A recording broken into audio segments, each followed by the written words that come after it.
Hi, I'm Alan Robarge, a relationship coach. Welcome to Improve Your Relationships, where I like to talk about attachment injuries and healing attachment trauma.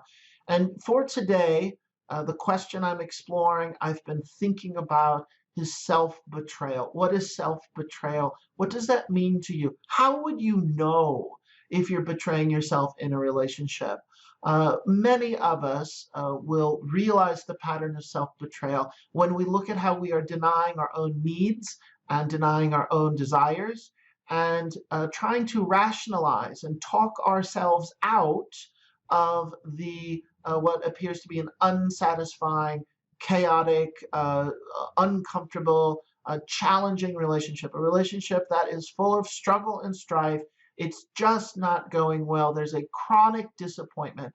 And chances are, if you're with a partner who offers a lesser degree of emotional availability. And for some of us, we come to the conclusion and say our partner is emotionally unavailable. If you know this, but choose and attempt to continue to stay with a partner who you have concluded is emotionally unavailable, and you are trying to convince yourself to be okay with that level of interaction, it might be a reasonable experiment to do that for a reasonable amount of time, and you have to figure out what that amount of time is. But for many of us, we pass the prime, we pass the important window of assessing that situation, and we arrive at, we have enough evidence, we have observed the pattern enough that says this partner is not really the best partner for me. And you could love him, you could love her, he could be a great person, she could be a great person, and it might be reciprocal that they think very fondly of you. Nonetheless, it is not a relationship that by design is sustainable. And there could be any number of real external factors by design of why it's not going to work out, or it could also just mean that emotionally, on an emotional compatibility, the ability to enter into empathetic exchange, what's referred to as limbic resonance, a sense of emotional responsiveness, to have an alertness and awareness of how you can respond emotionally to your partner, and then your partner responds back. If you know that this is lacking, but you employ, usually subconsciously or not totally, out of your conscious choice, but you're employing a certain type of thinking that reinforces denial, and a certain type of thinking that reinforces rationalizing the fact that you're not getting what you want, and a certain type of thinking that gives the partner the benefit of the doubt. When you're doing this, you're betraying yourself. And the consequence, what it feels like to betray yourself, is you're going to feel like a shell of a person. You're going to disconnect. You have to shut down yourself to stay in denial. You have to shut down your feelings. So you're attempting to get the good parts of relationship. You're attempting to stay connected through love, and you might enjoy your partner's company.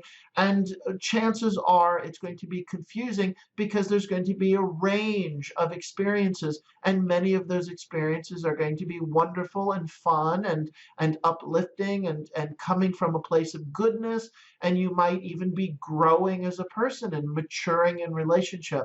And simultaneously, there's this other aspect, this other undercurrent of the relationship that is wrought with an ongoing chronic disappointment of the lack of emotional depth and a lack of consistent emotional connection where you feel that you're in sync and that you're in harmony. And instead, what's going to happen is you're going to notice more frequently you're feeling misunderstood, and you're feeling rejected, and you're feeling shut out. So if you stay in that type of relationship, the only way to stay in that type of relationship is to shut yourself down. And when you do this, you become a shell of yourself. You enter a dissociated state. It could feel like a trance. Many people report, I'm not here. I just don't feel like myself. It's the phrase, I lost myself. And this might be you. You might be watching this video and say, yeah, I've lost myself. And so now we're trying to be in a relationship to get our needs met, to show up and be available to the other person, but we're not even available to ourselves. At that point, when we're shut down, we're pretending at being in relationship. We're pretending at trying to show up, to participate. And in fact, we're not even really fully present. Because in order to stay in this relationship, we have to betray ourself. I hope that this video is helpful. Leave a comment. Let's create some dialogue around how have you betrayed yourself, and when do you notice that you are betraying yourself? Let's try to pinpoint what are these moments when you you have this moment. It's like looking in the mirror and you get a glimpse of how you're dissociated. You get a glimpse of how you've shut down. You get a glimpse of how you are emotionally numb. And it's like yourself looking at yourself. And you're saying, "Hey self, I'm shut down right now."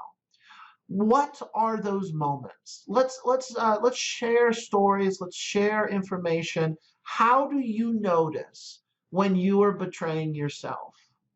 Thank you for watching. See you next time.